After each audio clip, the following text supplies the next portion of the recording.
அனைவருக்கும் வணக்கம். இன்றைக்கி பார்த்தீங்கன்னா நம்ம தென்காசி மாவட்டத்தில் 250 அடி போர்வெல் ஆழம் இருக்குது. நம்ம ஒரு 200 அடி மோட்டார் வச்சு கொடுத்து ஒரு 5 ஹெச்பிக்கான இன்ஸ்டாலேஷன் பண்ணி கொடுத்துருக்கோம். இந்த இடத்துல விவசாயம் அப்படின்னு பார்த்தீங்க அப்படின்னா முழுசுமே தென்னை மரம் தான். தென்னை மரங்களுக்கு தேவையான தண்ணீர் கொடுக்குற வகையில் இந்த ப்ராஜெக்டை சக்ஸஸ்ஃபுல்லாக பண்ணி கொடுத்துருக்கோம். இந்த போர்லேருந்து கிடைச்சதான முதன்மையான அவுட்புட் பார்த்திங்கன்னா இந்தளவுக்கு கலங்கலாக ஒரு சேறு நிரம்பியதான ஒரு தண்ணீர். அதே நேரத்தில் நம்ம கண்டினியூவாக ஓட விட்டுருந்தோம். கொஞ்ச நேரத்தில் நல்ல தெளிவான தண்ணி கிடச்சிது. இந்த இடத்துல 200 அடி மோட்டார் வச்சு கொடுத்து 5 HP project A to Z ஒரு ஃபுல் சக்ஸஸ்ஃபுல்லாக பண்ணி கொடுத்துருக்கோம். இந்த சைட்டு பார்த்திங்கன்னா தென்காசி மாவட்டத்தில் கடையநல்லூருக்கு முன்னாடி இருக்கிற இடைகாலுக்கு அருகாமையில் இந்த சைட்டோட லொக்கேஷன் அமைஞ்சிருக்கு. நல்ல டெலிவரி எடுத்து கொடுத்துருக்கோம். இதுபோல் ஒரு சோலார் பம்பு செட் சிஸ்டம் உங்கள் விவசாய இடத்துல இருக்கக்கூடிய போர்வெலுக்கும் அமைக்கணும்னு விருப்பப்பட்டிங்கன்னா ஸ்க்ரீனில் தெரிகிற நம்பருக்கு தமிழ்நாடு முழுக்க நீங்கள் எங்களை தொடர்பு கொள்ளலாம். இந்த இன்ஸ்டாலேஷன் சம்மந்தமாக இந்த இடத்தோட விவசாயி அவங்களோட சன்னு எல்லாரும் இந்த இடத்துல சொல்லக்கூடியதான கருத்துக்களையும் கவனிக்கலாம் வாங்க. அனைவருக்கும் வணக்கம்.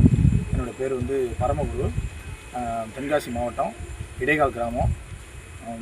இந்த மாதிரி தென்னை விவசாயம் பண்ணிகிட்ருக்கோம். 1 ஏக்கரு. அப்பா தான் விவசாயம் பார்த்துட்டு இருக்காப்புல. நான் திருச்சியில் ஒர்க் பண்ணிகிட்ருக்கேன். இது மாதிரி நான் கேடெக் சோலாரை யூடியூப்பில் பார்த்து நான் தேர்ந்தெடுத்து அவங்கள அணுகும்போது இந்த மாதிரி 5 ஹெச்பி மோட்டார் அதுக்கான பட்ஜெட் கொட்டேஷன் வாங்கினேன். அதுக்கப்புறம் நான் கொடுத்த அந்த பட்ஜெட்டுக்கு டெக்னீஷியன்ஸ்லாம் என்னை அப்ரோச் பண்ணாங்க. நல்ல முறையில் அது சோலார் அமைச்சு கொடுத்தாங்க. அதோட தண்ணி அவுட்லெட்டு எல்லாமே நல்லா இருக்குது. அனைத்து விவசாயிகளும் இதே போல் கேடெக் சோலாரை அணுகி இதே போல் சோலார் விவசாயம் சோலார் பம்ப் செட் அமைச்சு கொடுக்க சோலார் நல்லா இருக்குது. அதை பற்றி அப்பா கொஞ்சம் பேசுவாங்க. நான் ஒரு குறு விவசாயி. நான் அங்கே ரொம்ப கஷ்டப்பட்டு தான் இந்த இடத்துலலாம் வாங்கி பிறகு வாடகைக்கு தான் தண்ணி எடுத்துக்கிட்டு இருந்தோம்.